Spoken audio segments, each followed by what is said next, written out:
Last में हम लोगों ने जो प्रॉब्लम डिस्कस किया था वो क्या था बेटा?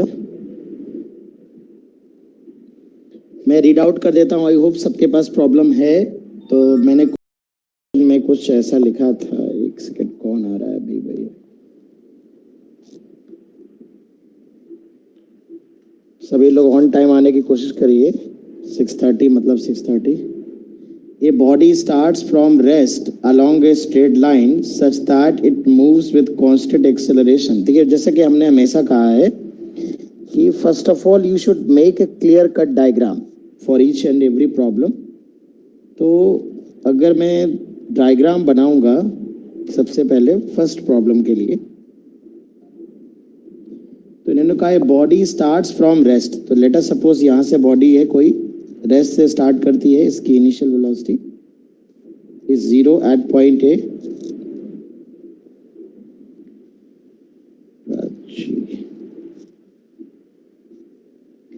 फिर इन्होंने कहा body starts from rest along a straight line path such that it moves with constant acceleration. तो एक्सेलरेशन कांस्टेंट है, मैं मान लेता हूं a1 है। This is 10 metre per second square given in the problem for 4 second. Okay, first यानी पहले 4 second तक मूव करते थे। तो अगर यहाँ पर टाइम 0 सेकेंड मान लूं तो यहाँ पर टाइम 4 सेकेंड है। ये टाइम स्केल का टाइम है, नॉट टाइम इंटरवल। यहां तक बॉडी ने acceleration 10 metre per second square था। फिर क्या था? For then it continue with the constant velocity. यहाँ पे जो भी वेलोसिटी अचीव हुई है, सपोज ये u है और यहाँ पर सपोज v1 वेलोसिटी है, तो यहाँ के बाद फिर इन्होंने वेलोसिटी को, सेम वेलोसिटी को कंटिन्यू किया। वेलोसिटी कांस्टेंट होती है तो एक्सेलरेशन क्या होता है बच्चों? 0 होता है, because it is rate of change of velocity. अगर वेलोसिटी चेंज ही नहीं होगी, या हम ऐसे देख लेते हैं a is equal to dv/dt है बेटा, और अगर वेलोसिटी कांस्टेंट है तो डेफिनेटली एक्सेलरेशन 0 होगा। उसी को यूनिफॉर्म मोशन भी हम लोग बोलते हैं। तो यहाँ पे इन्होंने कहा it continue with the constant velocity for next 5 second. तो 4 सेकेंड तो यही हो गया, 5 और ऐड कर दोगे तो ये टाइम मोमेंट होगा 9 सेकेंड, है ना। बट यहां से यहाँ के बीच का इंटरवल जो होगा वो 5 सेकेंड होगा, 9 - 4। जैसा कि हमने कहा हम टाइम स्केल लिख रहे हैं। फिर इन्होंने कहा कि finally it moves with the constant retardation until it stop. यानी फाइनली ये कांस्टेंट रिटार्डेशन है। रिटार्डेशन दिया नहीं था कितना है? नो सर, तभी निकल नहीं पा रहा था सर। अरे यार, प्रॉब्लम ही गलत हो गई फिर तो। मैंने रिटार्डेशन 2 लिखा था, मैं लिखना भूल गया। मुझे याद है अच्छे से, मैंने 2 बोला था। अच्छा सर, इसीलिए प्रॉब्लम सॉल्व नहीं हो रही। हाँ तो होगी नहीं, ये प्रॉब्लम ही गलत है, प्रॉब्लम ही अधूरी है, तो सॉल्व कैसे होगी? और ये फाइनली रुक जाएगा, तो फाइनली इसकी स्पीड जो होगी यहाँ पर, अगर v2 मान लेता हूं तो ये 0 हो जाएगी फाइनल स्पीड। ये प्रॉब्लम है इतनी। अब मेरे ख्याल से हो जाएगी। Yes sir. तभी मैं कहूँ ये, तो चलो मैं फिर भी बता देता हूँ, सारे आंसर्स बता देता हूँ। मैंने डिस्क्राइब किया है प्रॉब्लम को। सबसे पहले पूछा है total displacement of the body. As you all can see कि बॉडी ने स्ट्रेट लाइन में मोशन बच्चों स्टार्ट किया था, and there is no turning point during the motion of the body. Body ने अपने मोशन की डायरेक्शन में कोई चेंज नहीं किया बेटा, है ना। अगर कोई बॉडी ऐसे जाए राइट डायरेक्शन में, देन ऐसे लौट के वापस आ जाए, तो डिस्टेंस और डिस्प्लेसमेंट इक्वल नहीं होते। यानी इस पूरे मोशन में जो डिस्टेंस होगी वही डिस्प्लेसमेंट होगी। क्या ये बात समझ पा रहे हैं सभी लोग? Yes sir. Yes sir. हाँ, तो जो डिस्टेंस होगा वही डिस्प्लेसमेंट होगा। तो पहला इन्होंने पूछा है डिस्प्लेसमेंट ऑफ द बॉडी। तो इसको हम लोग बेटा देखिए, पूरे मोशन के लिए एक्सेलरेशन कांस्टेंट नहीं है। जैसा कि आप देख सकते हो, पहले 4 सेकंड के लिए एक्सेलरेशन 10 है, फिर अगले 5 सेकंड के लिए 0 है, फिर अगर मैं डायरेक्शन के अकॉर्डिंग देखूं तो अगले नेक्स्ट लास्ट टाइम, जो जितना भी टाइम लगा होगा, ये टाइम हमें नहीं पता है अभी आगे का, ये -2 है। इसका मतलब है एक्सेलरेशन एक बार यहाँ चेंज हुआ, फिर एक बार और चेंज हुआ, 2 बार एक्सेलरेशन चेंज हुआ है। तो क्या पूरे मोशन के लिए आप इसे यूनिफॉर्मली एक्सेलरेटेड मोशन कह सकते हैं? यस या नो? No sir. हाँ, पूरे मोशन के लिए it is not uniformly accelerated motion, because acceleration is not constant for the whole motion. भले ही रास्ते में 2 ही बार चेंज हुआ है। कई बच्चों को लग सकता है कि सर देखिए शुरुआत में तो कांस्टेंट है 5 सेकंड तक। हाँ, तो अगर मैं ये कहता हूं कि 5 सेकंड की बात हो रही केवल यहां से लेके यहां तक, तो आप यूनिफॉर्मली एक्सेलरेटेड कह सकते हैं। लेकिन जैसे ही आप इतना ले लेंगे, आप यूनिफॉर्मली एक्सेलरेटेड नहीं कह पाएंगे। तो ये आप कह सकते हो टुकड़ों में यूनिफॉर्मली एक्सेलरेटेड मोशन है। यहां से यहां तक यूनिफॉर्मली एक्सेलरेटेड मोशन है, फिर यहां से यहां तक तो यूनिफॉर्म मोशन है बिकॉज एक्सेलरेशन 0 है एंड वेलोसिटी कांस्टेंट है, और यहां से यहां तक भी यूनिफॉर्मली एक्सेलरेटेड है, रिटार्डेशन है कांस्टेंट। तो बच्चों ऐसे क्वेश्चन में जिनमें एक्सेलरेशन चेंज हो रहा है, आप डायरेक्टली इस पॉइंट और इस पॉइंट के बीच में इक्वेशन अप्लाई नहीं कर सकते हो, क्योंकि रास्ते में एक्सेलरेशन ने अपनी वैल्यू चेंज करी है। इसका यह मतलब हुआ कि आप इक्वेशन सिर्फ उतने ही पार्ट में अप्लाई कर सकते हो जितने पार्ट में एक्सेलरेशन कांस्टेंट रहा हो। तो हम जैसा कि कह रहे थे अभी आपसे कि हम उतने ही पार्ट में अप्लाई कर सकते हैं जितने पार्ट में एक्सेलरेशन कांस्टेंट हो। जैसे इस पार्ट में अप्लाई कर सकते हैं, फिर इतने में अप्लाई कर सकते हैं, फिर यहां पर कहीं पे भी अप्लाई कर सकते हैं, है ना। तो चलिए आइए हम देखते हैं। सबसे पहले हम मान लेते हैं कि यहां से यहां तक ये डिस्टेंस S1 है, ये सेकंड वाले स्टेप में अगले 5 सेकंड में S2 है, और ये डिस्टेंस S3। तो चलिए सबसे पहले S1 कैलकुलेट करने के लिए सिंपल इक्वेशन लगाते हैं, ut plus half AT square. तो u है 0, टाइम है 4 सेकेंड है, ut plus half AT square a है 10, और ये है 4 का स्क्वायर, तो ये 80 मीटर आ जाएगा। सभी को क्लियर है बेटा? Yes sir. इसके बाद आप ये देखिए कि t इक्वल टू 4 सेकेंड पे अगर हम वेलोसिटी निकालना चाहें v1 क्या होगा, तो u प्लस AT लगाते हैं। u इनिशियल 0 है, a 10 है, टाइम 4 है। इसका मतलब 40 मीटर पर सेकेंड यहां पर वेलोसिटी हो जाएगी बॉडी की 40 मीटर पर सेकेंड, है ना। एक सेकेंड बेटा, एक फोन कॉल पिक करनी पड़ेगी मुझे।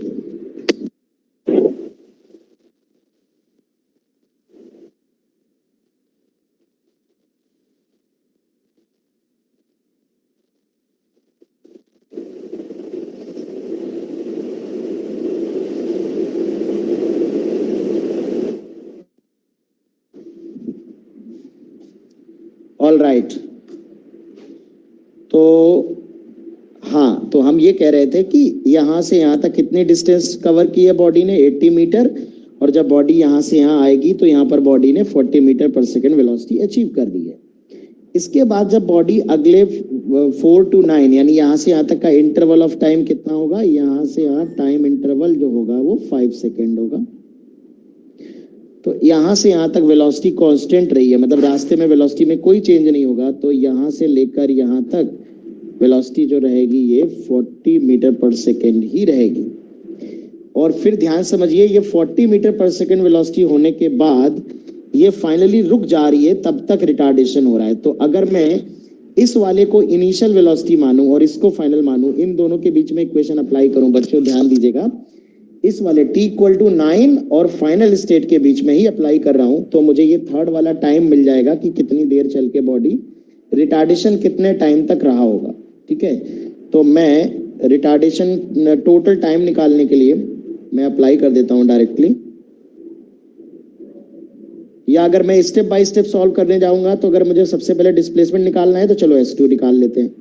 तो S2 के लिए आप क्या करोगे, देखो दो बातें हो सकती हैं, या तो आप ऐसे समझो कि वेलोसिटी जब कांस्टेंट ही है, एक्सेलरेशन है ही नहीं, तो सीधे सीधे distance is equal to speed into time कर दो। या फिर आप ये भी समझ सकते हो कि जब ut plus half AT square लगाओगे तो u हो जाए, क्योंकि यहां से यहां तक अप्लाई कर रहे हो, तो u हो जाएगा 40 और a 0 हो जाएगा, तो ut रह जाएगा, AT स्क्वायर वैसे 0 हो जाएगा, है ना। तो वेलोसिटी है 40 जो कि कांस्टेंट है, टाइम है 5 सेकेंड, तो 200 मीटर डिस्टेंस कवर करें। S3 निकालने के लिए अब देखिए S3 अगर सिर्फ डिस्टेंस कैलकुलेट करना हो तो थर्ड स्टेप में अगर आप देखें तो रिटार्डेशन दिया है, यहाँ पे स्पीड वही होगी जो यहाँ पे होगी, बिकॉज इतने रास्ते में बच्चों स्पीड में कोई चेंज नहीं हुआ है ना। तो इसका मतलब ये हुआ कि ये जो S3 हमें कैलकुलेट करना है, इस S3 के लिए हम यहां से यहां के बीच में third equation of motion apply कर सकते हैं, थर्ड इक्वेशन ऑफ मोशन, है ना। तो जो थर्ड इक्वेशन ऑफ मोशन होगी, क्योंकि without knowing the time we can calculate the displacement of this body, right. क्योंकि यहाँ पर टाइम हमको नहीं पता, या एक तरीका ये हो सकता है बच्चों कि पहले आप टाइम कैलकुलेट करें कि जो डीएसेलरेशन है उसका टाइम कितना होगा, देन आप उस टाइम इंटरवल में ये कैलकुलेट करें कि बॉडी ने डिस्प्लेसमेंट कितना अचीव किया है। तो फिलहाल मेरे को टाइम नहीं पता है, तो मैं मान के चल रहा हूं कि मेरे को बिना टाइम के कैलकुलेट करना है, तो I will apply the third equation. तो थर्ड इक्वेशन में v square is equal to u square plus 2as लगाऊंगा, फाइनल 0 है, इनिशियल 40 रखूंगा, एक्सेलरेशन -2 रखूंगा और ये s3 रखूंगा। तो s3 हो जाएगा 400 मीटर्स। तो आप देख सकते हैं जो टोटल डिस्टेंस ट्रेवल्ड हो जाएगी, फर्स्ट आ रही है 80, सेकेंड आ रही है 200 और थर्ड आ रही है 400। So it is 680 metre is the total distance covered. ठीक है, तो टोटल डिस्टेंस कवर्ड हमारी सबसे पहला पार्ट पूछा है, तो टोटल डिस्टेंस हो जाएगी 680 मीटर। अब अगर नेक्स्ट प्रॉब्लम की हम बात करें, नेक्स्ट पार्ट इसमें जो है वो क्या कह रहा है, तो मैंने अभी फाइल खोली थी, कहाँ गया, हाँ ये रहा।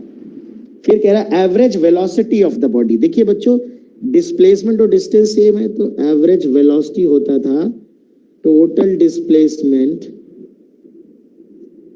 Upon total time. लेकिन हमको टोटल टाइम तो पता ही नहीं है, 9 सेकंड तक तो पता है, पर लास्ट वाला टाइम क्या है यहां से लेके यहां तक का t3, ये गैप जो है t3 नहीं पता है, तो इसको कैलकुलेट कर लेते हैं पहले। तो v is equal to u plus A T, कहां से कहां के बीच में लगा रहे हैं, तो हम अप्लाई कर रहे हैं बच्चों, इस वाले पॉइंट को इनिशियल मान रहे हैं, इसको इन दोनों के बीच में लगा रहे हैं। तो फाइनल 0 रखेंगे, इनिशियल 40 रखेंगे, आप देख सकते हैं ये 40 होगा। ओके, तो 0 ये रखेंगे 40, एक्सेलेरेशन -2, टाइम इंटरवल t3, तो t3 आ रहा है 20 सेकेंड। तो टोटल टाइम बच्चों जो आ जाएगा वो आ जाएगा, पहले 4 सेकेंड है, नेक्स्ट 5 है, फिर 20 है, सो it is 29 second. So average velocity हो जाएगा, डिस्प्लेसमेंट है 680 divide by 29 metre per second. Check कर लीजिएगा कोई कैलकुलेशन मिस्टेक ना हुई हो मुझसे, मैं मान के चल रहा हूँ मेरा कैलकुलेशन सही है। तो एवरेज वेलोसिटी हो गया बेटा। अब आता है एवरेज एक्सेलरेशन। तो अगर सभी को ये याद है कि एवरेज एक्सेलरेशन मैंने क्या पढ़ाया था, तो पढ़ाया था final velocity minus initial velocity upon time interval जो लगेगा। देखिए रेस्ट से स्टार्ट किया है बॉडी ने, अगर आप देख पा रहे हैं तो सबसे पहले बॉडी कहाँ पे थी, रेस्ट पे थी, यहाँ पे रेस्ट, और लास्ट में बॉडी कहाँ पे, रेस्ट पे। तो अगर पूरी जर्नी के लिए एवरेज एक्सेलरेशन चाहिए तो फाइनल वेलोसिटी भी 0 है, इनिशियल भी 0 है, टाइम 29 सेकेंड लगा है, तो definitely this answer will be 0।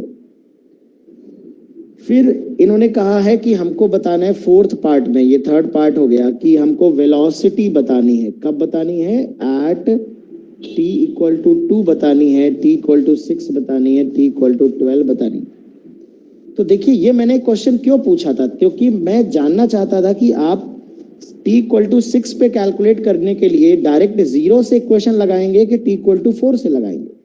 देखिए अगर आप फिर से इस डायग्राम में जाएं तो 0 से 4 सेकेंड तक एक्सेलरेशन 10 था, पर 4 के आगे एक्सेलरेशन चेंज हो गया है। तो अगर आपसे 6 पे पूछा जा रहा है तो आप 0 से 6 के बीच में डायरेक्टली अप्लाई नहीं कर सकते, आपको 4 तक अलग अप्लाई करना पड़ेगा, देन आपका 6 पे वही होगा जो 4 पे होगा, बिकॉज वेलोसिटी कांस्टेंट है।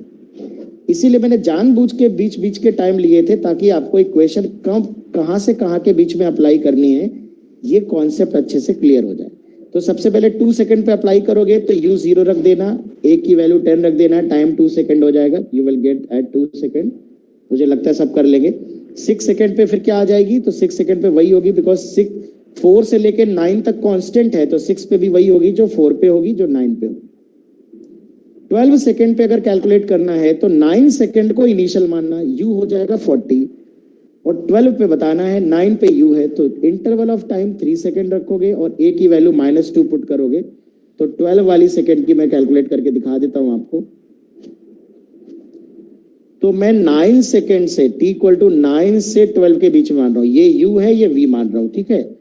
तो v is equal to u plus at, तो v मेरे को चाहिए, u था 40, a है -2 और इंटरवल ऑफ टाइम 9 से 12 के बीच में 3 सेकेंड का आएगा, सो v आ जाएगा 34 मीटर पर सेकेंड। ये t इक्वल टू 12 पे हमारी वेलोसिटी बच्चों आ जाएगी। और total time of motion already निकाल चुके हैं, दैट इज 29 सेकेंड। तो ये प्रॉब्लम मैंने जानबूझ के फ्रेम किया था अपने दिमाग से कि आप इस प्रॉब्लम में सारी चीजें सीखेंगे कि कब इक्वेशन अप्लाई करना है, कब नहीं अप्लाई करना है और किस तरह से इस प्रॉब्लम को करना है। तो अच्छा सवाल था, प्रैक्टिस के लिए दिया था, लेकिन सवाल में छोटी सी मिस्टेक हो गई, एक्सेलेरेशन लिखना भूल गया मैं, तो फिर परेशान रहे होंगे सभी लोग। अभी समझ आ गया सबको? किसी को कोई डाउट है तो अभी भी पूछ सकते हो।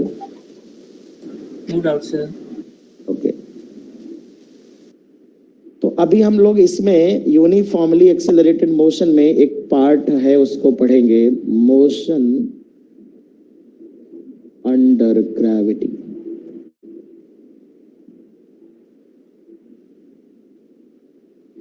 मोशन अंडर ग्रेविटी पढ़ने से पहले बच्चों यहाँ पर हम 2 अजम्पशंस मानेंगे इस तरह के कैलकुलेशन करने के लिए, या इस डिस्कशन में फर्दर आगे बढ़ने के लिए हम लोग जो है 2 अजम्पशन मानेंगे। तो क्या है वो अजम्पशंस?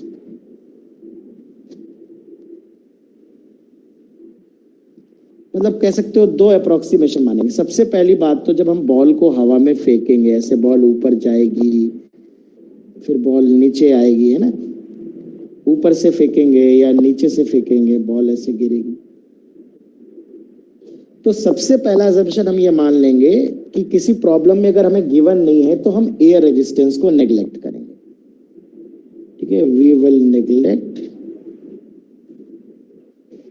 एनी एयर रेजिस्टेंस, मतलब जो हवा का फोर्स लगता है जब बॉडी को फेंका जाता है ऊपर, तो हवा से लगने वाले फोर्स को, एयर के रेजिस्टिव फोर्स को हम इग्नोर करेंगे। हम ये मान के चलेंगे कि हमारी बॉडी जब हमने हवा में फेंकी थी तो हवा की वजह से उस पर कोई फोर्स नहीं लग रहा था, there was no force acting on the body due to air resistance, ठीक है। So we will neglect any air resistance. Second part की अगर हम बात करें बच्चों, तो second part, we will assume gravity या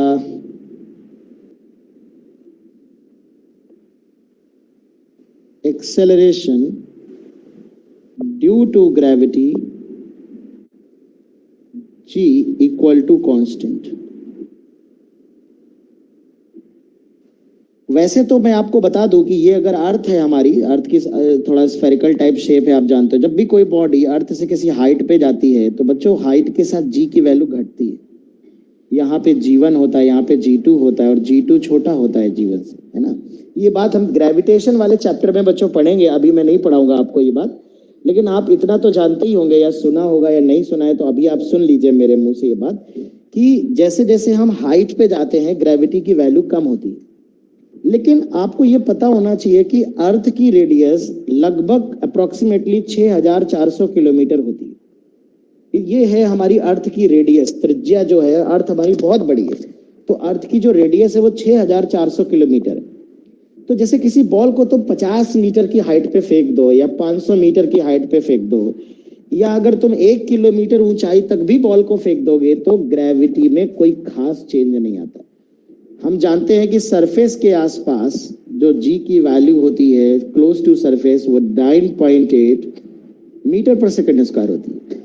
मतलब किसी बॉल को अगर ग्रेविटी की वजह से, ग्रेविटी में फ्री फॉल मोशन कर रही है, तो बॉल पे जो फोर्स लगता है वो m इंटू जी के बराबर लगता है वेट, और उसको मास से डिवाइड किया जाए तो जो उसका एक्सेलरेशन आता है वो ग्रेविटी के इक्वल आता है। और सरफेस के बहुत करीब ये जो जी की वैल्यू होती है 9.8 होती है। तो ध्यान रखिएगा कि वैसे तो ग्रेविटी वेरिएबल है, लेकिन हम कांस्टेंट मान के चलेंगे। क्यों मान के चलेंगे, उसका भी रीजन है बच्चों। ऐसा थोड़ी ना है कि अगर कोई चीज वेरी कर रही है, कांस्टेंट नहीं है, कोई चीज बदल रही है, फिर भी हम उसे कांस्टेंट मान ले, ये तो गलत बात है। तो इसलिए कांस्टेंट मानते हैं बच्चों, आगे हम ये आपको डिस्कस करेंगे ग्रेविटेशन में, कि जब तक height of ball from the earth surface red 6400 kilometre से अगर बहुत छोटा है, like h equal to 1 kilometre height है, 2 किलोमीटर है, 10 किलोमीटर है, ये सब हाइट है, या 10 मीटर है, 200 मीटर है, ये सब हाइट अर्थ की साइज की तुलना में बहुत छोटे होते हैं। इन सभी पे आप g की वैल्यू को 9.8 मीटर पर सेकेंड स्क्वायर ही मान सकते हो।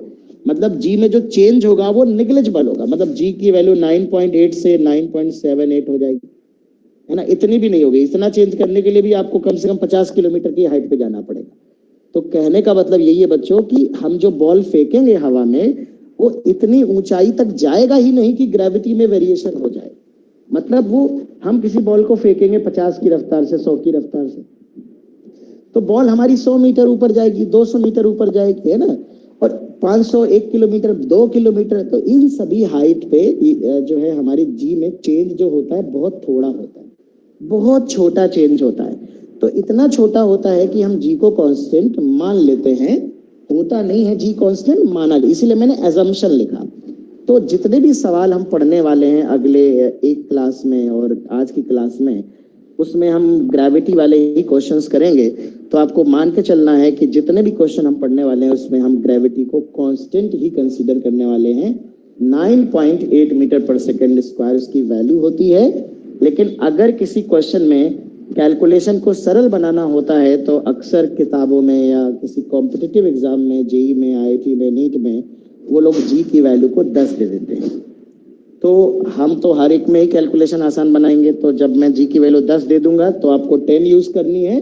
अदरवाइज अगर जी की वैल्यू नहीं दी जा रही है तो आपको 9.8 मीटर पर सेकेंड स्क्वायर ही जी की वैल्यू यूज करनी है। ठीक है, तो आइए अब मैं मुद्दे पे आता हूं कि how to use the equation. आप इक्वेशन को यूज कैसे करेंगे। अगले 15 मिनट का डिस्कशन बहुत इंपॉर्टेंट है, सभी लोग ध्यान से सुने। कोई डाउट है तो आप पूछ सकते हो, अभी तक जो बताया उसमें कोई डाउट सर जी की वैल्यू इक्वेटर के पास कुछ चेंज होती है ना सर? थोड़ा सा चेंज होता है क्योंकि इक्वेटर पे जो रेडियस होती है वो थोड़ी ज्यादा होती है सेंटर से, इसलिए बहुत 0.02 के आसपास का डिफरेंस आता है, बहुत ही ना के बराबर। सर पोल पे ज्यादा होती है, इक्वेटर पे कम होती है, ये मैं ग्रेविटेशन में पढ़ाऊंगा। हाँ बेटा। सर वो एक फॉर्मूला होता है कि G equals to capital G multiplied by upon R, ऐसा फॉर्मूला होता है? कुछ होता है, यस यस, 2-3 फॉर्मूले होते हैं, पर अभी जान के क्या करोगे पार्थ। एक होता है G equal to G surface upon 1 plus H by R square.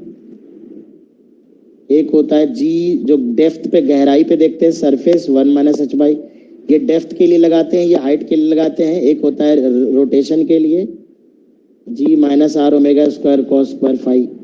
पर अभी ये इससे क्या मिलेगा तुम्हें, कुछ नहीं, ये जब हम ग्रेविटेशन पढ़ाएंगे तब बताएंगे, अभी नहीं बता रहे हैं, उसका कुछ रीजन है क्योंकि अभी हमने सीखना शुरू किया है ना। जब ये ग्रेविटेशन पढ़ाएंगे आज से लगभग 3 महीने बाद, 4 महीने बाद, तब ये बात कर रहे होंगे आपसे हम। चलिए तो शुरू करते हैं। सबसे पहले बच्चों हम अपवर्ड प्रोजेक्शन की बात, देखिए यहाँ बहुत कंफ्यूजन है यार, जिन्होंने इससे पहले अप्लाई किया है वो गलत तरीके से अप्लाई किया है। तो अपवर्ड प्रोजेक्शन का मतलब जब हम बॉल को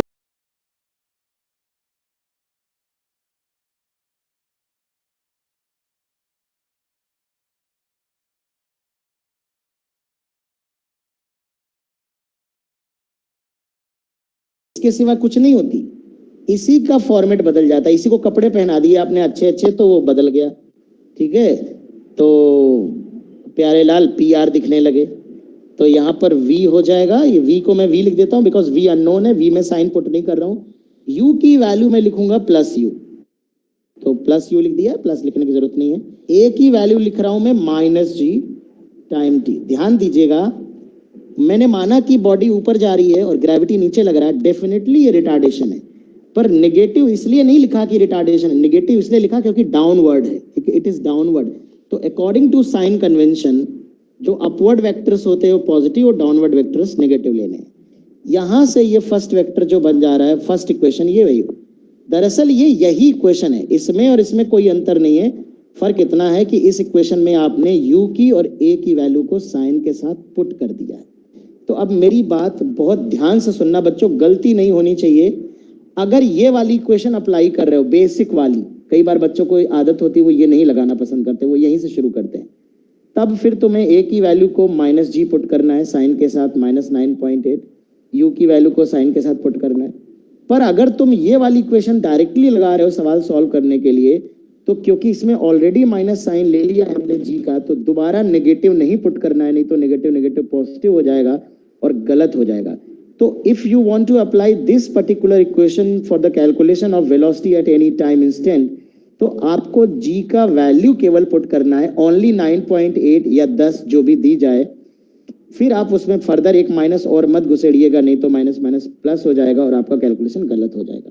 पर अगर आप ये वाली इक्वेशन अप्लाई करते हो तो हमेशा आपको वैल्यू साइन के साथ ही पुट करनी चाहिए, नहीं तो आपका बेसिक कॉन्सेप्ट से ही रॉन्ग हो जाएगा। इसी तरह सेकेंड इक्वेशन अगर हमें लिखनी है तो ut plus half A T square होती है। अब आप देखिए s क्या लिखेंगे, हाइट के बराबर होगा डिस्प्लेसमेंट यहाँ पे प्लस h,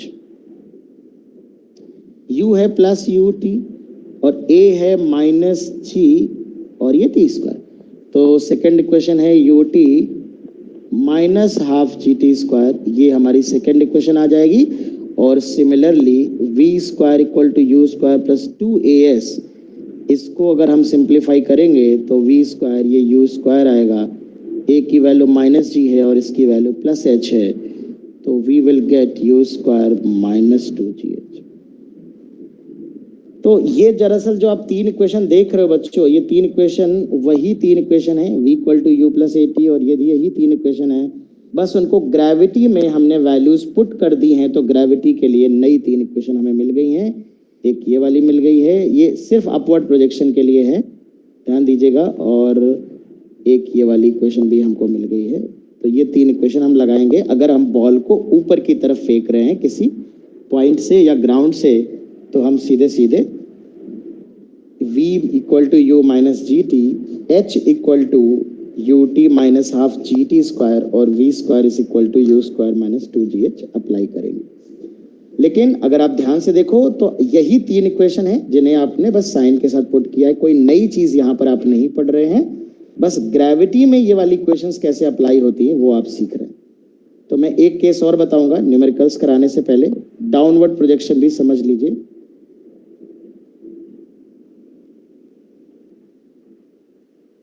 किसी बॉल को किसी हाइट से अगर नीचे की तरफ फेंकोगे आप बॉल, तो डेफिनेटली हर वक्त नीचे की तरफ ही आएगी, फाइनल वेलोसिटी भी डाउनवर्ड होगी, ग्रेविटी भी डाउनवर्ड है। और अगर ये बॉल ये इनिशियल स्टेट है और ये मान लेते हैं फाइनल स्टेट है, तो इसकी जो डिस्प्लेसमेंट होगा वो भी डाउनवर्ड होगा, तो डेफिनेटली वो भी माइनस एच होगा। तो आप देख रहे हो सब कुछ नेगेटिव है, तो u की वैल्यू माइनस यू रखेंगे, v की वैल्यू माइनस वी रखेंगे, a की वैल्यू माइनस जी रखेंगे, डिस्प्लेसमेंट की वैल्यू बिकॉज डिस्प्लेसमेंट भी डाउनवर्ड है, एक्सेलरेशन भी डाउनवर्ड है, इनिशियल वेलोसिटी भी डाउनवर्ड है, फाइनल वेलोसिटी भी डाउनवर्ड है। So all the vectors will have negative sign because all the vectors have downward direction.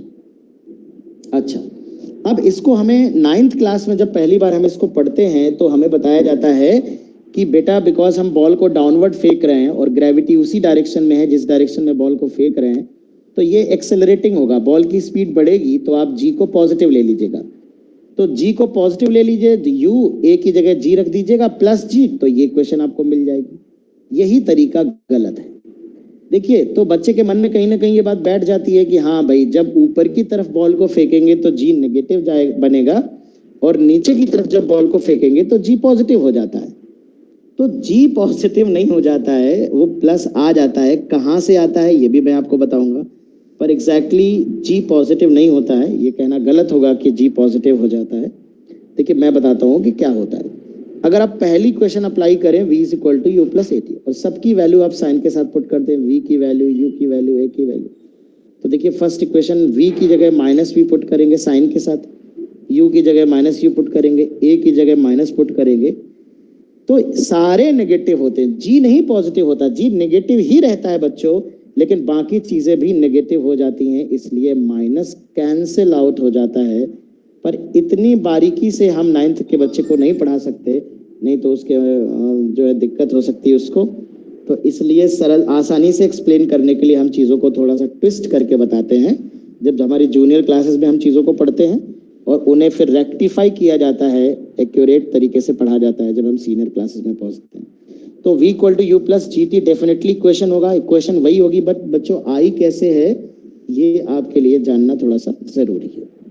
इसी तरह s equal to U T plus half A T square अगर हम apply कर रहे हैं बच्चों, तो this is minus H, S की वैल्यू, दिस इज माइनस यू, ये a की value minus G into T square, so ये वाली इक्वेशन भी U T plus half G T square है।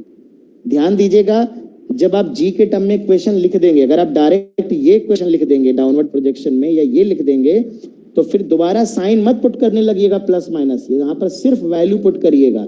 साइन तभी पुट किया जाता है जब ये बेसिक इक्वेशन अप्लाई करते हैं, ये वाली, इन्हीं इक्वेशन में आपको साइन के साथ वैल्यूज पुट करनी है।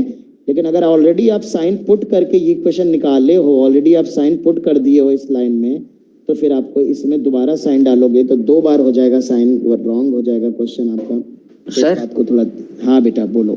सर एच डिस्प्लेसमेंट है कि डिस्टेंस? डिस्प्लेसमेंट है यहाँ पर, एच डिस्प्लेस, देखिए एच ना कहिए, डिस्प्लेसमेंट की वैल्यू यहाँ पर माइनस एच है, ये कहिए। Okay H sir, is the magnitude of displacement. H is the magnitude of displacement. Okay.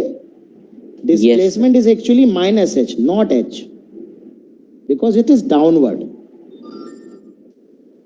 ये लिखा है ना displacement, S displacement, S is the displacement. तो S की वैल्यू क्या आ रही है बेटा? पार्थ माइनस H, समझ में आई बात? Yes sir, downward. सो हाँ, तो सो H denotes the magnitude. H कोई पूछे क्या है, तो H हमारे डिस्प्लेसमेंट का मैग्नीट्यूड है। चलिए इसमें भी माइनस लिख देते हैं, इसमें भी माइनस लिख देते हैं, इसमें एक्सेलेरेशन को माइनस लिख देते हैं, डिस्प्लेसमेंट को माइनस, तो देखिए यहाँ पर भी सारे प्लस हो जाते हैं। इस तरह से जब आप डाउनवर्ड प्रोजेक्शन करते हो, देखिए बहुत बिल्कुल सिंपल है, वही 3 याद कर लो। जब आप अपवर्ड फेंकते हो तो माइनस जी, यहाँ पर भी माइनस, यहाँ पर भी माइनस, और जब डाउनवर्ड फेंकते हो तो माइनस सारे प्लस हो जाते हैं। क्यों हो जाते हैं ये आपको पता होना चाहिए, बाकी याद आपको करना है, जैसे मन हो वैसे याद पे हो। ठीक है, तो इतना लिख लो, फिर मैं अब इस पे कुछ बेसिक कैलकुलेशंस कराऊंगा, कुछ क्वेश्चंस कराऊंगा जो बहुत जरूरी है, बहुत ध्यान से आपको समझना। यस बेटा सुप्रीत। सर मेरे लिए थोड़ी आवाज कट गई थी, क्या आप बता सकते हैं कौन सी इक्वेशंस को याद करना है? सुप्रीत ये याद कर लो 3, देखो ये तो याद होगी सुप्रीत तुमको, ये तीनों तो याद होंगी। Yes simple sir. वाले, तो बस ये 3 याद कर लो, ये वाली याद कर लो सर रेड कलर वाली ना? हाँ हाँ हाँ। सर आखिरी वाली इक्वेशन एक बार करिए। इसी में सुप्रीत अगर डाउनवर्ड प्रोजेक्शन होगा तो प्लस हो जाएगा माइनस की जगह। Okay sir. सर लास्ट वाली इक्वेशन दिखा दीजिए एक बार, सबसे लास्ट देख वाली। लो,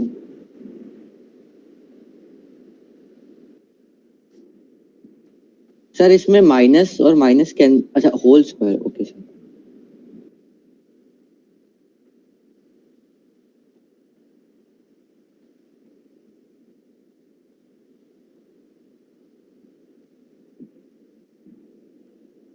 अब देखिए मैं फिर बता दूं कि आपको ये ग्रेविटी वाली इक्वेशन अगर याद भी हैं, फिर भी आपको ये बेसिक इक्वेशन अप्लाई करना अच्छे से आना चाहिए।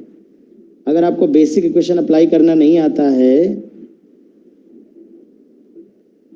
तो फिर आपको दिक्कत होने वाली है। जैसे मैं आपको एक एग्जांपल दिखाता हूँ, ये एक स्पेशल केस दिखाता हूँ आपको, फिर न्यूमेरिकल्स कराऊंगा आपको।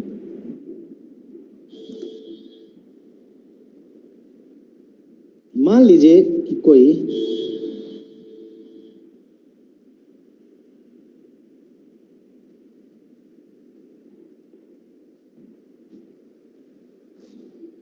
देखिए, आइए मान लीजिए कि हमने कहा कि ये एक तार है, यहां पर एक आदमी अपने हाथों से बॉल को खड़ा होके ऐसे ऊपर फेंक देता है। ये h हाइट की बिल्डिंग की हाइट h है, बिल्डिंग से ऊपर फेंकता है। क्या आप बता सकते हैं बॉल का मोशन कैसा होगा?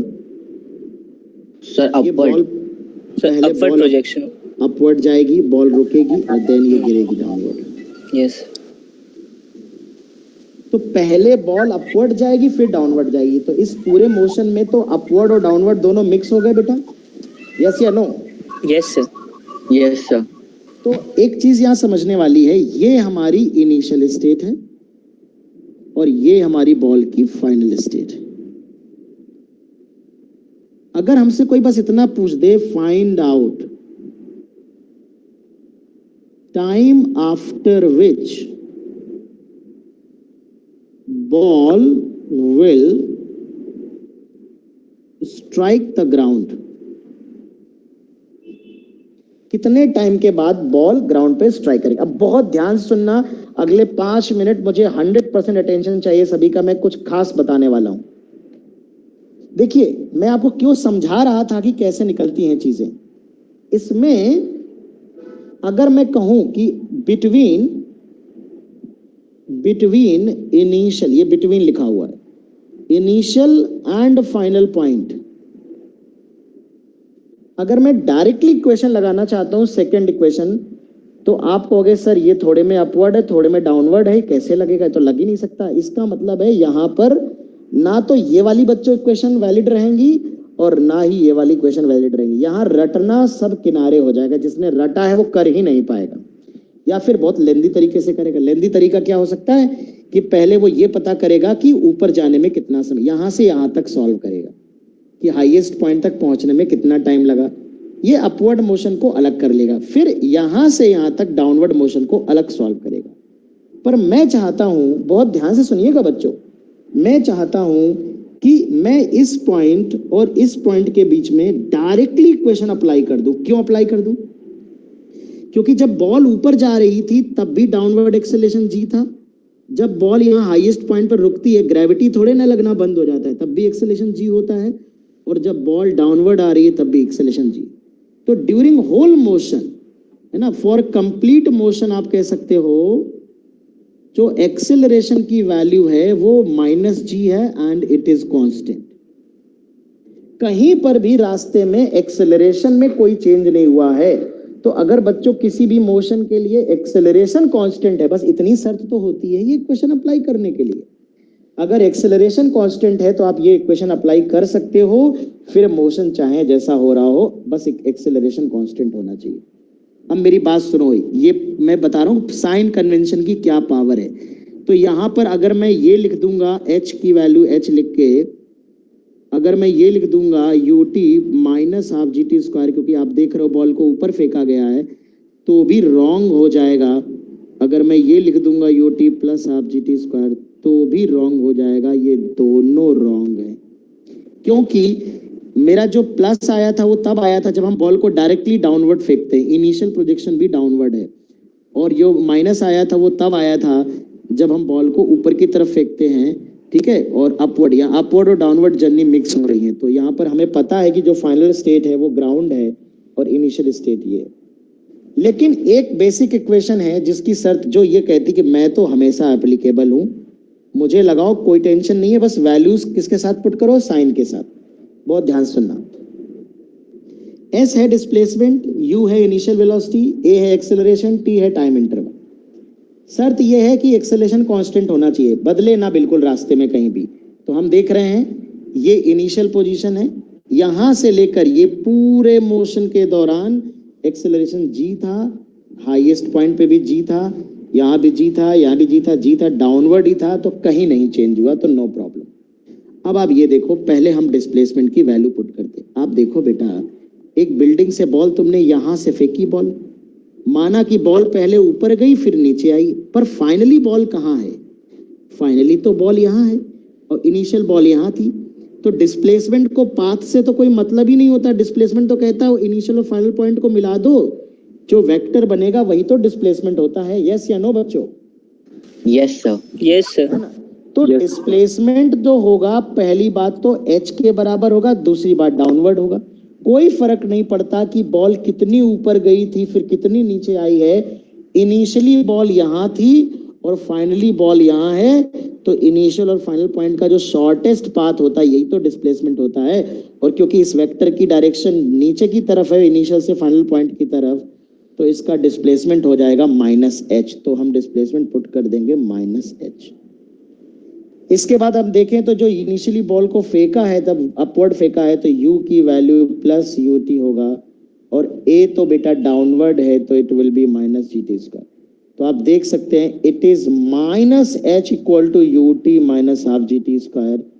ना ये पहली इक्वेशन से मैच कर रही है इससे, ना इससे मैच कर रही है बच्चों, और ना ही ये इससे मैच कर रही है। इसीलिए मैंने आपसे कहा ये सवाल अच्छे से एक लाइन में वही बच्चा सॉल्व कर पाएगा जिसे इन इक्वेशन का अच्छे से डेप्थ से अप्लाई करना पता है कि ये वाली इक्वेशन हम कैसे अप्लाई करते हैं इनिशियल और फाइनल स्टेट की। इन इक्वेशन की बस एक ही कंडीशन है, ये कहती हैं भले ही तुम्हारी टर्निंग पॉइंट हो, भले ही मोशन की डायरेक्शन चेंज हो गई हो, मुझे कोई दिक्कत नहीं है, बस तुम सारी वैल्यू सही सही रख दो और साइन के साथ पुट कर दो।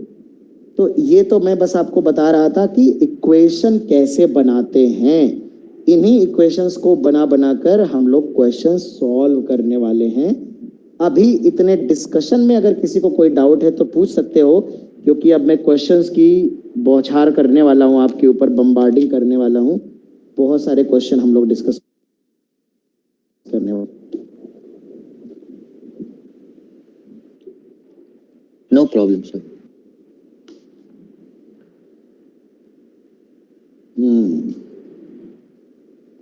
चलिए बिल्कुल सरल सवाल से शुरू करेंगे। मुझे पता है आप लोग पहले ही सब सवाल कर चुके हो, इसलिए शुरुआत के कुछ सवाल आप लोग फटाफट प्रैक्टिस करो।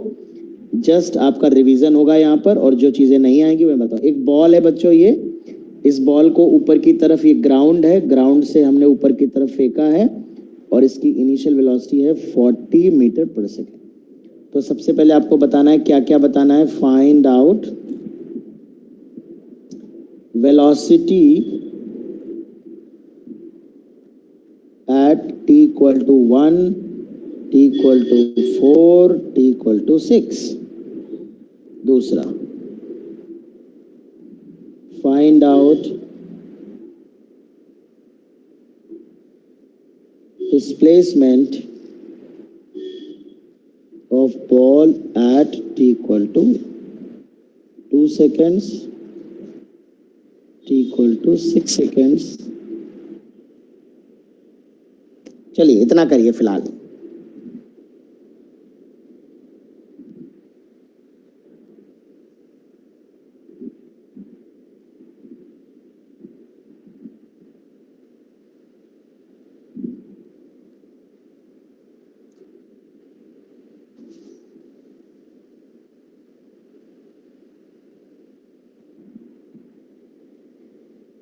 और इस क्वेश्चन में आपको कंसीडर जी की value 10 metre per second square ले लीजिएगा। हेलो, सुन रहे हैं ना सब लोग? Yes sir, yes. शांति थी बड़ी माहौल, तो मैं लगा शायद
सर आंसर बताएं।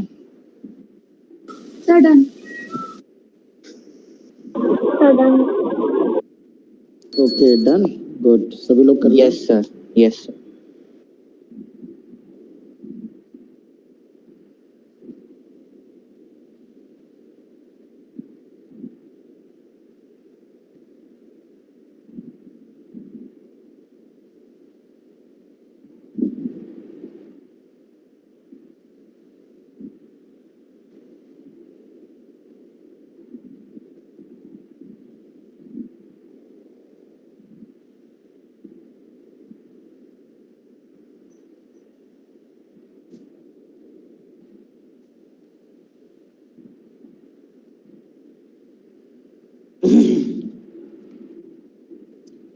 ओके, सभी का आ गया? Yes sir. Yes sir. चलिए तो हम इसको फटाफट कर लेते हैं। सबसे पहले वेलोसिटी के लिए इन्होंने कहा है, तो velocity simple u minus g T लगा लेता हूँ। वैल्यू पुट करूंगा, साइन के साथ नहीं पुट करूंगा। तो t इक्वल टू 1 सेकेंड पे वेलोसिटी आएगी 40 minus 10 into sir 30। t equal to 4 पे आएगी वेलोसिटी 40 Zero. माइनस 0। जीरो कहाँ होती है? जब वो हाईएस्ट पॉइंट पे होता है ना? तो इसका मतलब 4 सेकेंड बाद बॉडी हाईएस्ट पॉइंट पे होगी। -20 मीटर पर second. Yes, sir. to u minus 10 to 6, it is -20। बताओ बच्चों, माइनस साइन क्या रिप्रेजेंट कर रहा है यहाँ पर? 6 सेकंड पे वेलोसिटी नेगेटिव है, इसका क्या सर मतलब? डाउनवर्ड डाउनवर्ड बॉल नीचे आ गई। हाँ, मतलब बॉल मतलब ऊपर गई होगी फिर नीचे आ रही होगी। तो यहाँ पर कहीं ऊपर जा रही होगी, फिर ये हाईएस्ट पॉइंट होगा, फिर ये बॉल नीचे आ रही होगी। गुड। डिस्प्लेसमेंट यहाँ पे हम s कह सकते हैं, तो s या h यही हमें निकालना है, ut minus half G T square. और इसमें आप पुट कर देंगे t इक्वल टू 2 और 6, दोनों पे सेम आंसर आएगा। आ यस जाएगा ना सभी का? सर सेम क्यों आएगा ये बता दीजिए। अब पॉइंट सुन लो, वही बताने जा रहा हूँ। जैसे किसी बॉल को ऊपर फेंकते हो, तो ये बॉल जैसे बेटा जाती है ऐसे ऊपर जाती है फिर नीचे आती है। डिस्प्लेसमेंट क्या बताता है? इनिशियल पॉइंट से हाइट। अब जैसे मान लो बॉल t इक्वल टू 2 पे जितना आ रहा है उतना ही t इक्वल टू 6 पे आ रहा है। इसका मतलब एक पॉइंट तब है जब बॉल ऊपर जा रही है उसी हाइट, फिर ये ऊपर जाके लौट रही होगी, और जब सेम हाइट पे आई होगी तब ये टाइम t इक्वल टू 6 होगा। मतलब एक अपवर्ड जर्नी के दौरान उस हाइट का पॉइंट है, और एक उसी हाइट पे बॉडी है जब वो डाउनवर्ड मोशन कर रही है। क्या मेरी बात समझ में आ रही है बच्चों? तो सर h नेगेटिव होना Yes, चाहिए ना सर, h नेगेटिव आना चाहिए फिर। देख आएंगे, देखो देख मेरे बालक, बॉल इनिशियल पॉइंट से तो ऊपर ही है। अच्छा Hello? Okay sir. Yes sir displacement initial point से काउंट करते हैं, यस सर। ठीक है? किसी को कोई डाउट? इक्वल क्यों आ रही, ये बात समझ में आई? t इक्वल टू 2 और 6 पे इक्वल क्यों आ रही है? यस सर, समझ गए। यस सर एक आ गई। अपवर्ड जर्नी जब बॉल ऊपर जा रही होगी तब उस हाइट को अचीव करेगी, और फिर हाईएस्ट पॉइंट से लौट के जब नीचे आएगी तब उस हाइट को अचीव करेगी उसी हाइट पे, है ना? तो एक डाउनवर्ड जर्नी है, एक upward journey. Any problem? No sir. ठीक ठीक। चलिए एक सिंपल क्वेश्चन करिए। एक बॉल को हमने u स्पीड से फेंका, ग्रेविटी g है, g के टर्म में। आपको दो चीजें बतानी है। Find out, number 1 maximum height, number 2 time of flight. बच्चों टाइम ऑफ फ्लाइट उस टाइम को कहते हैं जिस टाइम के लिए बॉल हवा में रहती है। It is the total time for which ball remains in air. I repeat, time of flight is actually the total time for which ball remains in air. Time of flight किसी जो ball जितनी देर तक हवा में रहती है उस time को टाइम ऑफ फ्लाइट कहते हैं, ठीक है? तो ये दो चीजें आपको बतानी है। और third point, speed with which ball does the ball strike the ground।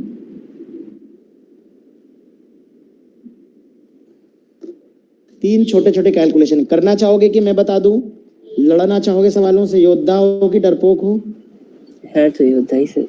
योद्धा। योद्धा हो तो लड़ो फिर।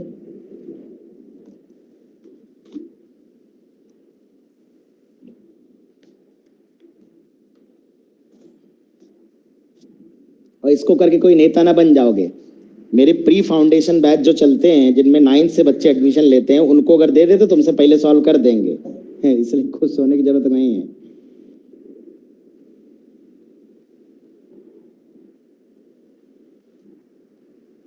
करो जल्दी से।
सर हो गया।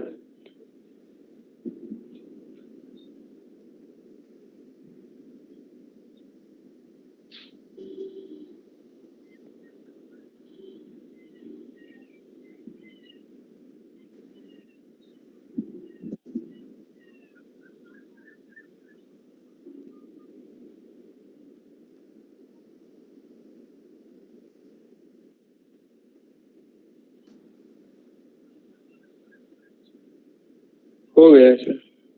ओके ओके, बताएं भाई मैक्सिमम हाइट। सबसे पहले देखिए, किसी भी क्वेश्चन को करने के लिए आपको ये पहचान होनी चाहिए कि जैसे इन्होंने कहा मैक्सिमम हाइट बतानी है, तो पहले आप ये सोचो किसी बॉल को जब आप फेंकते हो ऊपर की तरफ, तो मैक्सिमम हाइट वाले पॉइंट की पहचान कैसे होती है? सर जहाँ v इज इक्वल टू 0 होता है।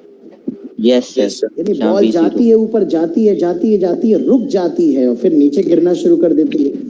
इसका मतलब ये हुआ, ये बॉल ऊपर जाएगी जाएगी जाएगी जाएगी जाएगी, एक टाइम आएगा जब बॉल की स्पीड 0 हो जाएगी। इस हाइट को कहते हैं मैक्सिमम हाइट। ठीक है, तो अपवर्ड प्रोजेक्शन है पूरा, तो मैं थर्ड इक्वेशन लगा देता हूँ, v square equal to u square minus 2gh। Final speed, maximum height पे फाइनल स्पीड 0 होती है, तो u square minus 2g, h को रख देता हूँ h मैक्स। तो आप हमेशा, ये फॉर्मूला भी है आपका, मैं डायरेक्टली यूज भी करूंगा, और ये कॉन्सेप्ट भी आप समझिए कि जब भी आपसे मैक्सिमम हाइट पूछा, इसलिए मैंने न्यूमेरिक वैल्यू नहीं दी, मैं चाहता था कि रिजल्ट निकले, तो u स्क्वायर बाई 2g की हाइट तक जाएगा maximum. Time of flight, time of flight दो तरह से निकाल सकते हो। एक तो जैसे टाइम ऑफ फ्लाइट का मतलब बॉल जाएगी, रुकेगी, फिर नीचे आएगी, तो ये पूरा टाइम, जाने का टाइम, आने का टाइम। अच्छा बेटा, जैसा अपवर्ड मोशन होता है बिल्कुल सिमेट्रिक मोशन होता है डाउनवर्ड। मतलब दो बातें समझो कि जितना टाइम ऊपर जाने में लगता है बॉल को, उतना ही टाइम नीचे आने में लगता है। जिस स्पीड से बॉल को फेंकते हो आप, उसी स्पीड से बॉल कोलाइड भी करती है जमीन पे लौट के। जैसे मान लेते हैं किसी हाइट पे बॉल है, जब इस हाइट पे बॉल अगर जा रही होगी ऊपर, अगर वेलोसिटी v होगी, तो लौटते वक्त भी उस पॉइंट पर v ही वेलोसिटी होगी, बस नीचे की तरफ होगी। इसका मतलब ऊपर की तरफ जो मोशन होता है और डाउनवर्ड जो मोशन होता है, दोनों आइडेंटिकल होते हैं, सिमेट्रिकल होते हैं। ठीक है, तो यहाँ पर मैं ये कह रहा था कि अगर मुझे सिर्फ ये पता चल जाए कि मैक्सिमम हाइट पे पहुंचने का टाइम क्या होगा, ये वाला टाइम पता चल जाए, तो उसका डबल कर देंगे, जितना जाने में टाइम लगेगा उतना ही आने में। तो method 1, v is equal to u minus g t. तो अगर मैं v को 0 कर दूं हाईएस्ट पॉइंट पे u माइनस जी टी, तो t की वैल्यू u बाई जी हो। मतलब ये इतना टाइम बॉडी को मैक्सिमम हाइट तक लगेगा। तो जो टाइम ऑफ फ्लाइट होगा, ये कैपिटल T से रिप्रेजेंट करेंगे, 2 टाइम्स ऑफ दिस टाइम होगा, दैट इज 2u बाई। मतलब जितना टाइम बॉडी ऊपर जाएगी उतने ही टाइम में नीचे आएगी, तो टोटल टाइम जितनी देर तक बॉल हवा में रहेगी। मेथड 2 इसके लिए ये हो सकता है कि जब बॉल लौट के आ ही जाएगी, यहां पर बॉल यहीं गिर जाएगी आके, तो इसकी हाइट 0 होगी उस वक्त।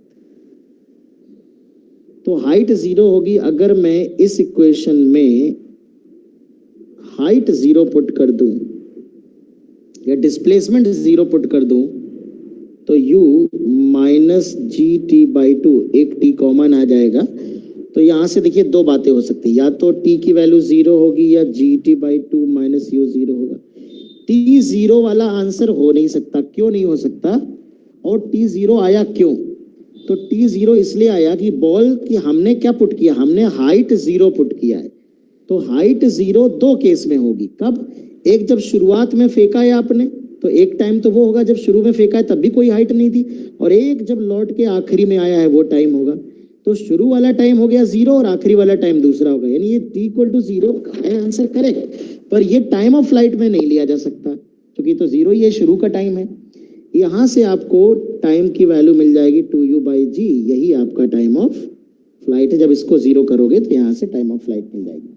तो दो तरीके हैं, या तो आप हाफ टाइम निकाल के उसको डबल कर दो, ऊपर जाने का टाइम निकाल के, या s बराबर ut plus half A T square में जब बॉल यहाँ से फेंका है वहीं वापस लौट जाएगी, बॉल यहाँ से गई थी और लौट के यहीं आ गई, तो डिस्प्लेसमेंट तो जीरो ही रखना पड़ेगा, मतलब एच की वैल्यू जीरो रख देंगे तो हमें डायरेक्टली टाइम कैलकुलेट हो जाएगा। तो ये दोनों मेथड है जिससे हम टाइम ऑफ फ्लाइट कैलकुलेट कर सकते हैं।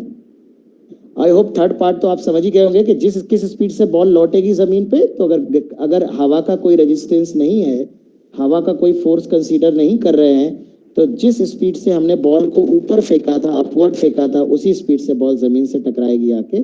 तो there will be no change, तो there is no need for any calculation I think in the third part. तो थर्ड पार्ट तो आप ऐसे समझ सकते हैं। ठीक है बच्चों, तो क्या ये क्वेश्चन क्लियर है? किसी को एनी डाउट्स? कोई डाउट है तो पूछ लो, otherwise I will move.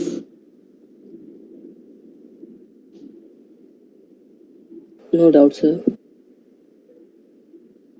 Question की लैंग्वेज में नहीं लिख रहा हूँ बहुत, क्योंकि बहुत टाइम लगेगा उसको, मैं इसलिए डायग्राम बना रहा हूँ। आपको बहुत सारे क्वेश्चन में डायग्राम नहीं बना के देगा, आपको लैंग्वेज लिखेगा। तो मेरी एक सजेशन है, जो बच्चे भी फिजिक्स को एक्सट्रीम लिमिट तक अच्छा करना चाहते हैं टिल जेईई एडवांस लेवल, मेरी एक सजेशन है कि फिजिक्स का कोई भी क्वेश्चन बिना डायग्राम के ना करें, भले ही उसमें डायग्राम गिवन हो या ना हो, आप एक रफ डायग्राम उसका जरूर बनाएं। आप डायग्राम बना ले जाएंगे, आधा प्रॉब्लम सॉल्व हो जाएगा। तो जैसे इस प्रॉब्लम का अगर मैं डिस्क्रिप्शन दे दूं तो मैं कहूंगा ball is projected upward with initial velocity 50 metre per second from the ground, find out time when ball is at height, कुछ ले लेते हैं, कितना ले सकते हैं, 80 मीटर। ठीक है, तो यहाँ पर मैंने डायग्राम में लिख देता हूँ डेटा। बॉल की इनिशियल स्पीड ये है, जी की वैल्यू, मैं अपनी क्लास में जी की वैल्यू 10 ही लेता हूँ, अक्सर देखा गया है 9.8 नहीं लेता हूँ, क्योंकि कैलकुलेशन सही रहे, आसान रहे। पर मैं आपको बता दूं, किसी भी एग्जाम में जब आप पेपर देने जाओगे, अगर जी की वैल्यू 10 नहीं दी गई है, 10 ना गिवन नहीं है, तो आप 9.8 मीटर पर सेकेंड स्क्वायर ही लेना, 10 लेने की गुस्ताखी ना करना। ठीक है, तो फिलहाल मेरे को सिंपल एक कैलकुलेशन करना है और इस कॉन्सेप्ट से कुछ समझाना भी है। Find out time when ball is at a height of 80 meters। मुझे वो टाइम बताइए आप लोग जिस टाइम पे बॉल 80 मीटर की हाइट पे होगी। और ये क्वेश्चन क्यों दिया है ये भी मैं आपको बताऊंगा, और एक खास बात आपको बताऊंगा।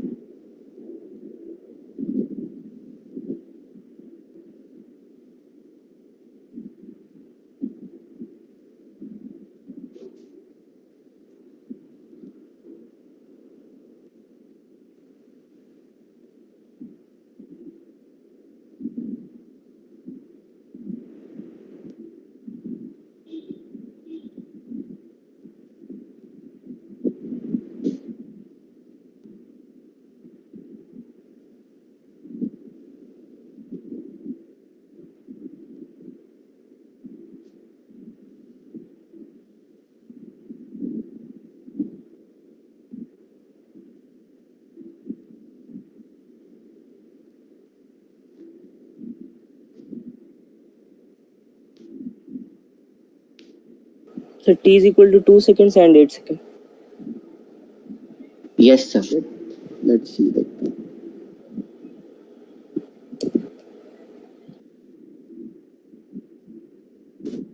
Sir, 8 seconds or 2 seconds? हाँ जी बताएं।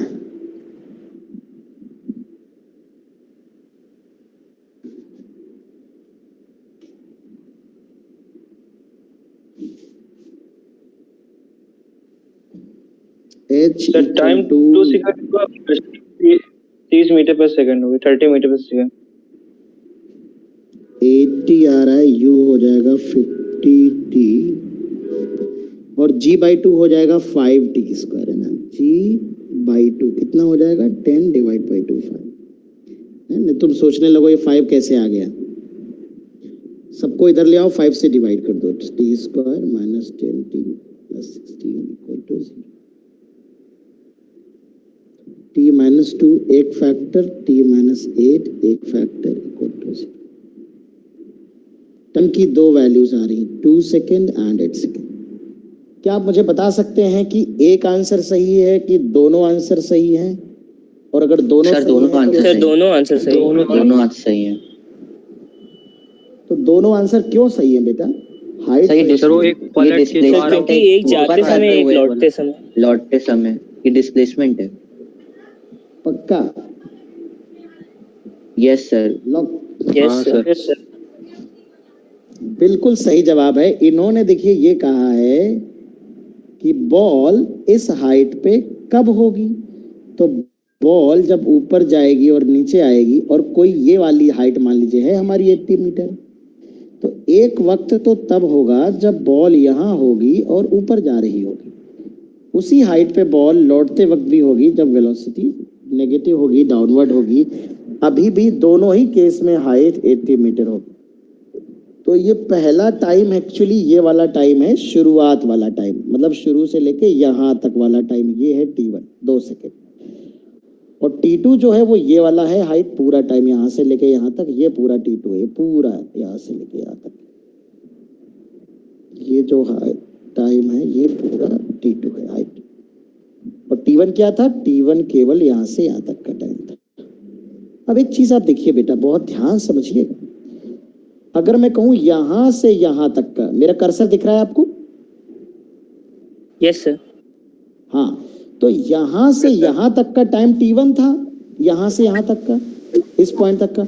और ये पूरा टाइम T2 है यहां से यहां तक का, है ना? क्योंकि टाइम तो शुरू से मेजर हो रहा है ना। अब मेरी बात समझिएगा, तो जितना टाइम यहां से यहां तक लगा है T1, उतना ही टाइम यहां से यहां लौटने में भी लगेगा T1। यस ये सर। माइक इसका। Yes sir. तो ये टाइम पूरा यहाँ से यहाँ तक का ये है T2 और ये है T1। तो जो टाइम ऑफ फ्लाइट होगा वो कुछ और नहीं T1 प्लस T2 के इक्वल होगा। 2 + 8 10 सेकेंड होगा। तुम चाहो तो चेक कर लो, टाइम ऑफ फ्लाइट 10 सेकेंड ही आएगा। देखो अभी निकाले थे, देखो टाइम ऑफ फ्लाइट 2u/g निकाले थे, तो टाइम ऑफ फ्लाइट यहाँ पर 2u/g अगर लगा दे तो 2u/g 10 सेकेंड आ रहा है कि नहीं? तो मैं आपको यहाँ Yes, पर दो खास बातें बताना चाहूंगा। मैं आपको ये बताना चाहता हूं कि यदि हम मैक्सिमम हाइट से छोटी हाइट लेते हैं, मैक्सिमम हाइट पे बॉल एक ही बार होती है, वहां 2 टाइम नहीं आएंगे, याद रखिएगा। यदि मैक्सिमम हाइट से छोटी हाइट पे बात करेंगे तो किसी भी हाइट पे बॉल 2 बार मौजूद होती है। There are 2 time instants when the ball is present at that particular height. First time instant is during the upward journey of the ball and second time instant during the downward journey of the ball. ठीक है? तो ये खास बात नहीं है, ये तो दुनिया का हर बच्चा जानता है। खास बात ये है कि वो जो 2 टाइम आते हैं T1 T2 सॉल्व करने के बाद, जिन 2 टाइम पे बॉल हमारी सेम हाइट पे होती है, वो खास तरीके के टाइम होते हैं। वो टाइम ऐसे होते हैं कि उनको जो अगर जोड़ दिया जाए तो हमेशा टाइम ऑफ फ्लाइट के बराबर आएगा। जैसे कि अगर मैं इस पे डायरेक्टली आपसे कोई ऐसे थ्योरेटिकल क्वेश्चन पूछ लूं कि एक बॉल को हमने हवा में फेंका और बॉल किसी ऊंचाई पे 4 सेकंड बाद थी, उसी ऊंचाई पे 6 सेकंड बाद भी थी, तो बताओ बॉल टोटल कितनी देर तक हवा में रही? इसका मतलब हमने टाइम ऑफ फ्लाइट पूछ लिया है आपसे, तो क्या आंसर होगा? 10 seconds. 10 second is the correct answer. बिल्कुल सही बात है, क्योंकि सेम हाइट पर 2 टाइम जो होते हैं उनका जो सम होता है वो टाइम ऑफ फ्लाइट के बराबर होता है। क्या मैं समझा पा रहा हूं आपको ये बात? Yes sir. तो भैया सब लोग समझ गए होंगे। तो ये छोटे से क्वेश्चन से एक छोटी सी बात मुझे एक्सप्लेन करनी थी, बाकी कोई खास बात नहीं है इसमें। ऐसी कोई सर मतलब 5 सेकंड में सबसे मैक्सिमम हाइट होगी इसकी 5 सेकंड में। बिल्कुल होगी बेटा, होनी ही चाहिए। ओके। अब आइए हम लोग एक बहुत ही बढ़िया सवाल करने वाले हैं। एक बॉल को हमने ऊपर फेंका, फिर वही पुरानी रफ्तार 40 मीटर पर सेकंड, बढ़िया रफ्तार होती है। जी की वैल्यू मेरी क्लास में हमेशा 10 रहती। अच्छा, क्या बताना है? सिर्फ 2 चीजें, find out displacement and distance covered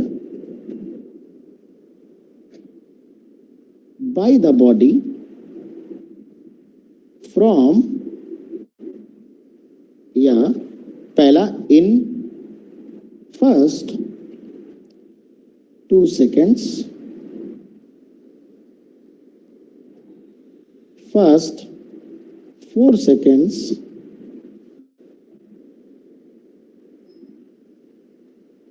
in first 6 seconds.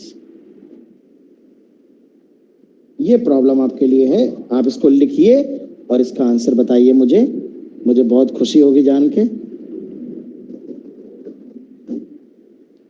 सब लोग समझ रहे हैं यार, मैं ऐसे पढ़ाते चले जा रहा हूँ, मतलब कोई गलत बात है समझो यार।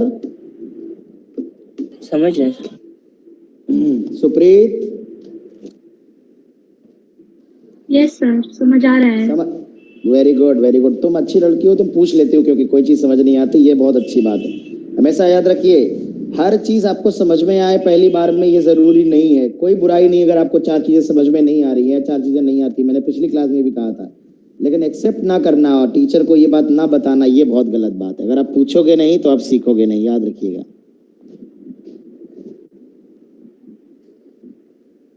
और मैं हमेशा कहता हूं, teaching is 2 way process, it's not single way communication. अच्छी टीचिंग का मतलब ही है कि हम दोनों लोग आपस में जब डिस्कशन करेंगे, क्वेश्चन आंसर करेंगे एक दूसरे से, तभी हमारे बीच की जो नॉलेज है वो बेटर वे में एक्सचेंज होगा और आप ज़्यादा सीख सकते हैं मुझसे, मैं आपसे भी सीख सकता हूँ और आपको सिखाने में भी मुझे मदद मिलेगी कि आप क्या सोच रहे हैं। तो इसलिए डिस्कशन बहुत ज़रूरी है। आप जो इस तरह से करते हैं या जो दिक्कतें आपको आ रही वो शेयर जरूर करिए। कुछ बच्चे बोलते हैं, कुछ बच्चे चुपचाप सुनते हैं, ये बात वो महसूस करेंगे, आज नहीं तो कल उन्हें बोलना पड़ेगा अगर वो लाइफ में कुछ अच्छा करना चाहते हैं। चुपचाप बैठने से बेटा बिल्कुल कुछ नहीं होता, योद्धा बनना पड़ेगा। करिए, सॉल्व करिए।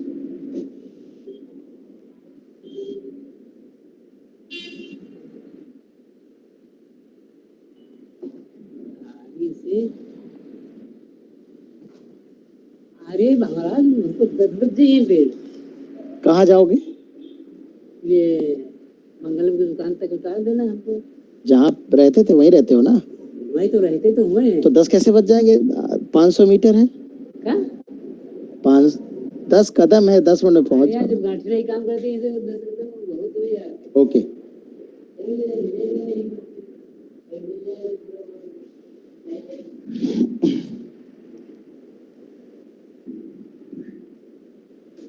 जी बच्चों, सर कर 1 लो कर लो, सेकंड।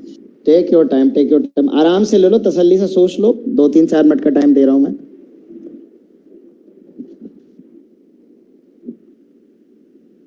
सभी लोग अपने कॉपी में क्वेश्चंस को नोट कर लें, इस क्वेश्चन को, क्योंकि मैं तब तक कुछ निकालने वाला हूं। ये स्क्रीन चली जाएगी 2 मिनट के लिए, आप लोग अपनी कॉपी पे लिख लो क्वेश्चन।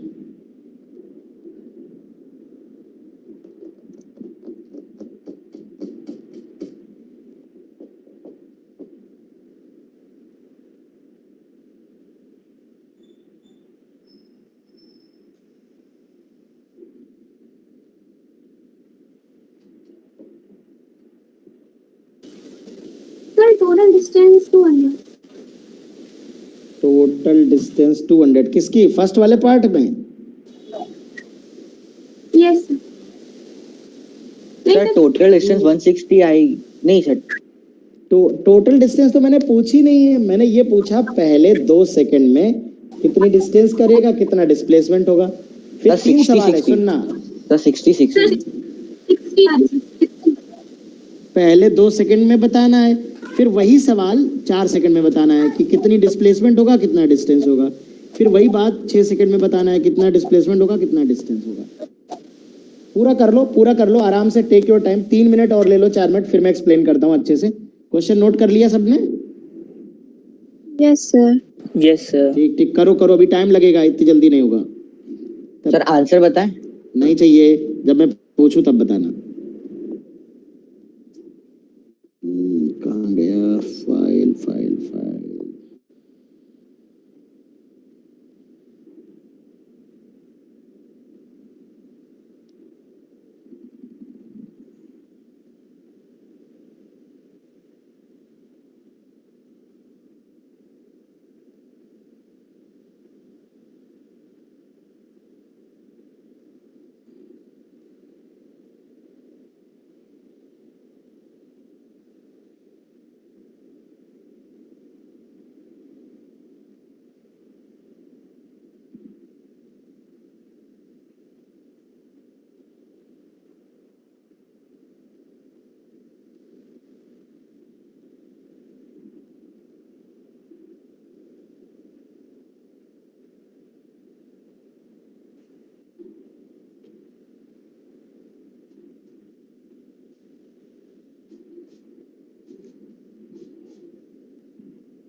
यस सर हो गया।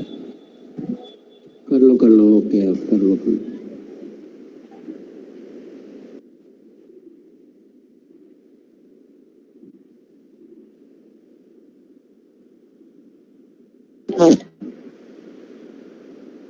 हो गया।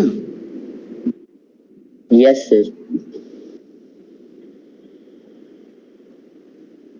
अच्छा लेट्स सी कहाँ गए ये आते। चलिए बच्चों कोई ये समझे जरा मैंने क्या कहा, डिस्प्लेसमेंट में कभी दिमाग नहीं लगाना है आपको ज्यादा, ये तो वही है जो फॉर्मूले से निकलेगा। तो अगर मैं s इक्वल टू लिख रहा हूं तो ut minus half G T square आप डायरेक्टली लिख सकते हो। तो t इक्वल टू 2 सेकेंड पे s आएगा। पहले तो मैं डिस्प्लेसमेंट निकाल देता हूं। तो t इक्वल टू 2 सेकेंड में डिस्प्लेसमेंट कितना आएगा? 2 पे सबने सॉल्व किया होगा यार, बताओ कितना आ रहा है? यस 80 मीटर आ रहा है। Sir 60 metre. 60 metre. Okay very good. t equal to 4 पे कितना आ रहा है? 80 मीटर। Sir 80 metre. और t इक्वल टू 6 पे कितना आ रहा है? 60 मीटर। बहुत बढ़िया बहुत बढ़िया। लेकिन ये जो है आ रहा है ये क्या आ रहा है? डिस्टेंस है या डिस्प्लेसमेंट? डिस्प्लेसमेंट। ये डिस्प्लेसमेंट, ये डिस्प्लेसमेंट हो गए, तीनों के डिस्प्लेसमेंट हो गए। Very good. अब मुद्दा ये है डिस्टेंस कैसे निकाली जाए।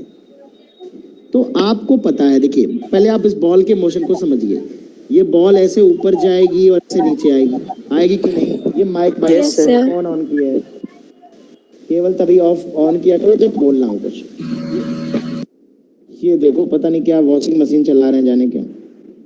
और देखो तो यहाँ पे मुद्दा ये है कि ये बॉल जब ऊपर जा रही होगी और जब तक ये बॉल अपनी डायरेक्शन नहीं चेंज करेगी, जब तक ये टर्निंग पॉइंट नहीं आएगा तब तक, और ये हाईएस्ट पॉइंट होगा वेलोसिटी जब जीरो होगी। कौन सा वो टाइम होगा?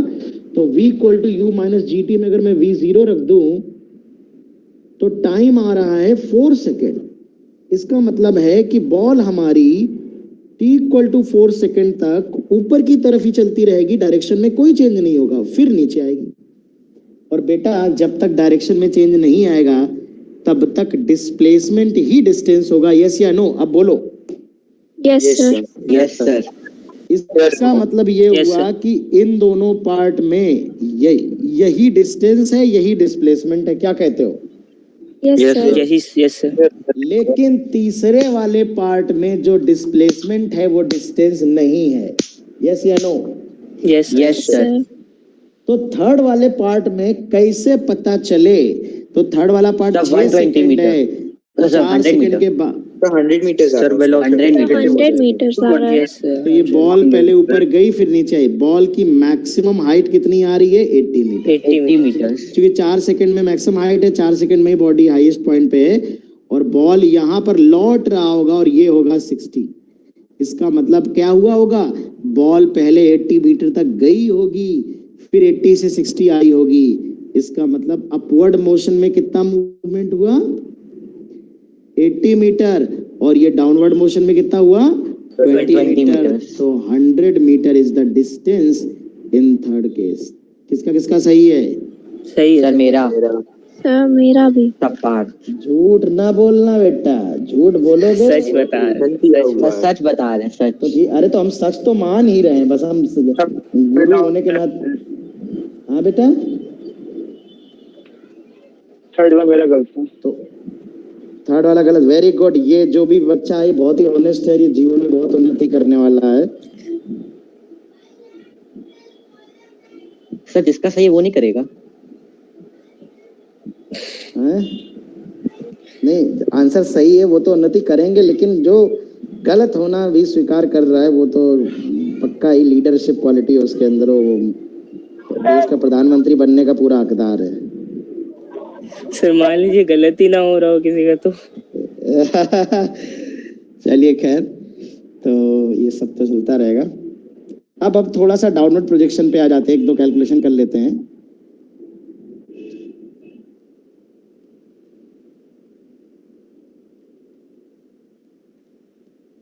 एक बॉल को अगर हम ऊपर से ड्रॉप कर दें, dropped from rest,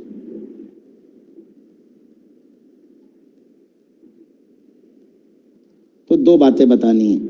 find out time when it reaches the ground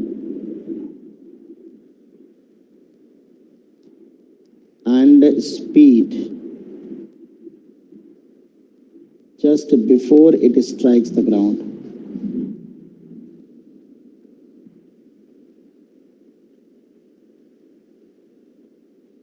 तो ये सवाल देखो, ड्रॉप जब किया जाता है ना फ्रॉम रेस्ट, अगर सिंपल ड्रॉप्ड भी लिखा हो तो उसकी इनिशियल वेलोसिटी 0 होती, और डाउनवर्ड प्रोजेक्ट किया है तो मैं डाउनवर्ड वाली इक्वेशन अप्लाई करूंगा, और डाउनवर्ड वाली सारी प्लस होते हैं तो मैं बता चुका हूँ. तो पहले तो टाइम के लिए मैं h equal to U T plus half G T square apply करूंगा. तो u 0 है बिकॉज इनिशियली ड्रॉप किया गया है, तो टाइम आ जाएगा यहाँ से √2h/g,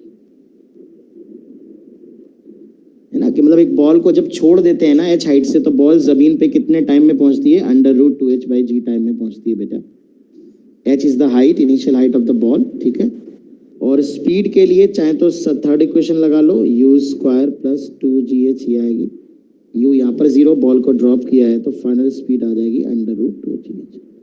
ये दोनों स्टैंडर्ड रिजल्ट है, इसलिए मैंने सिंबल्स में यूज करा है. कभी कभी मैंने फॉर्मूले की तरह यूज किया करूंगा, ठीक है. तो कुछ बातें हम नेक्स्ट क्लास में भी पढ़ेंगे बेटा, क्योंकि आज मैं घर से क्लास नहीं ले रहा हूँ, काफी दिनों बाद ऑफिस से क्लास ले रहा हूँ, कोचिंग में हूँ.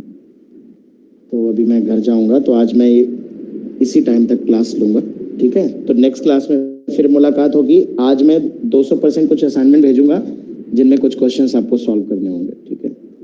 Okay sir. Okay sir. मैं क्वेश्चन नंबर भी लिखूंगा कि कौन कौन से क्वेश्चन करने हैं, वही क्वेश्चन करिएगा.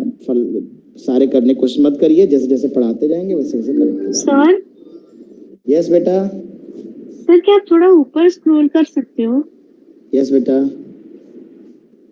और नहीं सर, इतना ही, थैंक यू. लिख लिया? यस सर, लिख लिया. चलिए, अब बाकी नोट्स से लिख लेना, मैं भेज दूंगा फाइल. अगर किसी को चाहिए तो लिख लेना, मैं भेजता हूँ. Thank you sir. Thank you, sir. That's all. Thank you. Good night. Thank you sir. Thank you sir. Okay okay बच्चों, thank you. Thank you, sir.